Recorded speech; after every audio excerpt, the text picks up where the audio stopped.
Kung ako ay tatanungin kung saan matatagpuan ang pinakamagandang flower farm sa ating bansa, isa lang ang pwede ko munang mai-suggest sa ngayon kasi hindi pa ako nakarating sa iba. Meron pa akong napuntahang iba pero hindi pa siya gaanong dinadayo ng tao somewhere in Davao City.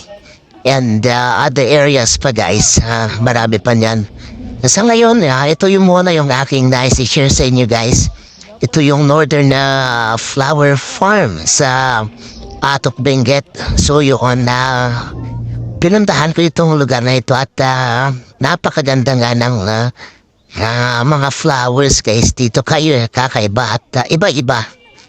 So napakaganda para sa akin guys at talagang dinadayo ito guys meron lang tayong 250 I think na registration and then yung entrance another 200 something. So yun, anyway, talaga namang magsasama kayo dito sa pamamasyal dito guys.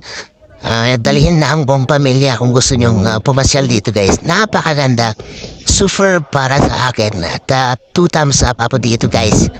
Napakaganda ng lugar at napakaganda ng mga makikita mo iba't ibang mga flowers na naririto guys. Tara na, pasyal na.